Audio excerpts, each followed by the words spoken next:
Pasta bakes are a big one in my house, Joe, because they're a great way to feed the family and they're nice and cheesy and usually pretty creamy, and you can pack anything in a pasta bake. So that's what we're going to do today for our emergency dinner.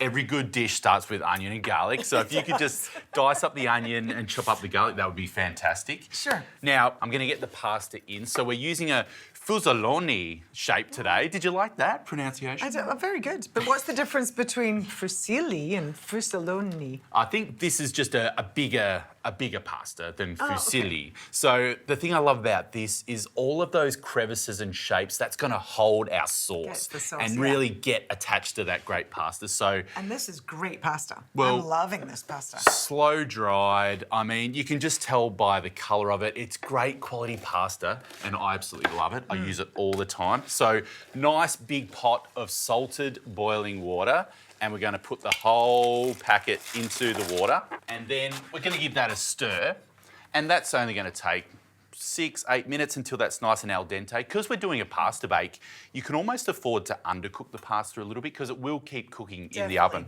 That's what I like to do. Otherwise, it gets a little soggy, doesn't it? It sort of overcooks in the bake. I'm going to start on a quick bechamel for our pasta bake. So I've got our pot here. I'm just going to turn on the heat. Now we've got some good quality butter here. Tim, it's just not the kitchen with Tim without a stick of butter. You're surprising me that you only have one in this dish. I know, only one stick, and I'm only using about 50 grams. So a good... Oh, we're not using the whole thing. We're not using the whole stick. I'll save this for later. Okay, so our 50 grams can go into our pot.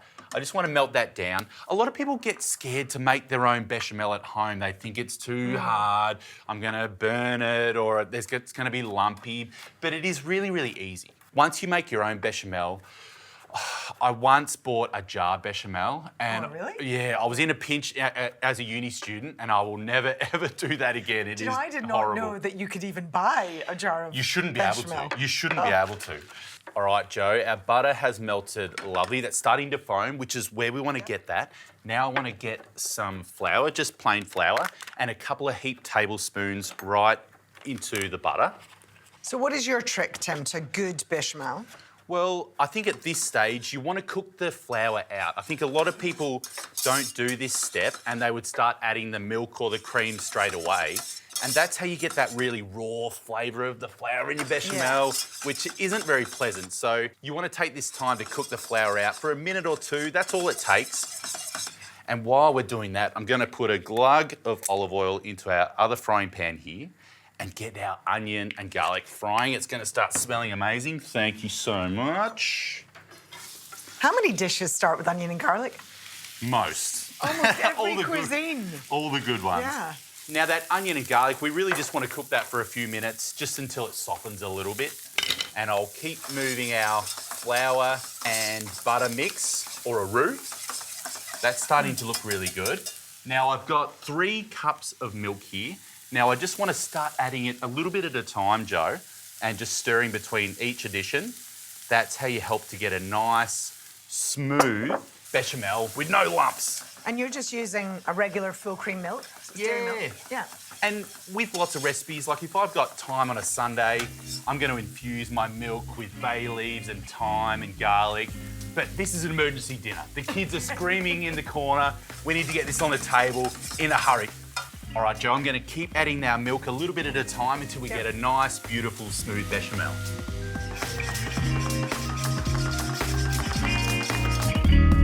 All right, Joe, have a look at that consistency. That's what we want. Gorgeous. Nice and thick and luscious, no lumps. So that's done its job, which is fantastic. Thank you. Now, just because this is emergency dinner, we don't have to compromise on flavour. So I want to add some whole grain mustard to our bechamel. We've all got that in the fridge. And because it's me, I've got to have some cheese in there. So this is just some grated mozzarella. So we'll put maybe half of this, and we'll save some for the pasta bake as well. And of course, a bit of pepper and a good pinch of salt. And we'll give that a good stir around. And that cheese will melt into the bechamel and become even more delicious, which is what we want.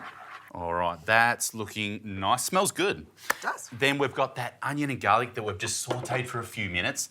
That's ready to rock and roll. We've got our pot of pasta. This is the fun part because everything goes into the pot. So onion and garlic. Then if you want to pour all of that, all the bechamel straight in. Oh, look at that. This is a great basis if you want to do like an epic mac and cheese or any sort of creamy pasta.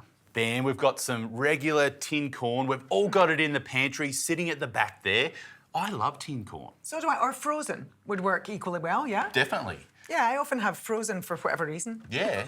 So bang that in there, because tuna and corn love each other. It goes really well together. Then we've got our tin tuna. And in I that love can that go. you're using tin tuna. I love it. I do too. I don't know. It's just one of my favourite ways of getting at least one fish meal into my week is always tin tuna. It's great. Yeah. I use it all the time for tuna melts and all that sort of stuff. Now we've got some baby spinach. You'll be proud of me, getting our greens in there. Now I've got a good couple of handfuls of baby spinach, but that will wilt as we start to mix that up. Final flurry, final seasoning. And then we'll just give this a good stir around in the pot. You can see why I'm doing it in the pot, because you can really get in there and give it a good stir without making a mess. It's looking nice and cheesy. Now I'm going to just Get a weight's work out. I know. Transfer that beautiful mixture into our baking dish. Gorgeous. All right. Now, we'll just flatten this out a little bit. That's looking good. Now, more cheese on top. My kids love cheese, so I'm gonna make it extra cheesy. Joe, I've got the oven set to 200 degrees. This is gonna take about 25 minutes to half an hour, just until that cheesy top is golden and crunchy and delicious.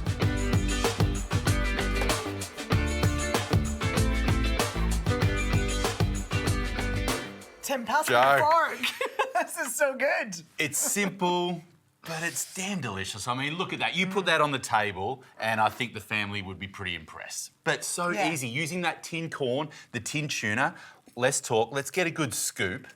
And there's just something about a crunchy topped pasta bake. This is just comfort food, isn't it? Nice and creamy. Yummo. There's no delicate way to do this. No, it's mozzarella. You can't stop it doing that. It's supposed to. I mean, pretty impressive. And this is one that would last a couple of days. Have you met my sons? No, this would be gone in a night. There you go. Have a little go. It's going to be hot, but let's have a go. This is truth time, Tim. Don't burn your mouth. No, I'm going for the topping part because that's the bit I really like. Do you do that in your house? Fight over the... The crispy bits. Yum! That is just delicious. The tuna corn combo is just a classic. Crunchy top, I'm in. This is good. Tin corn, tin tuna, but packed full of flavour. And I mean, this will quickly become a family favourite, I reckon. And pasta is just such a good, it's not a carb. It's got lots of protein in it, and you've cooked this perfectly. I love that you slightly underdid it before it went in, so that now it's not overcooked once it's in the bake. I think that was a really good tip. Great quality pasta, and the shape of the pasta really helped all that sauce and all that goodness to really cling to that pasta, which is what you want. And I've got a bit of spinach in there for you, Joe. You'll be proud. No, thank you.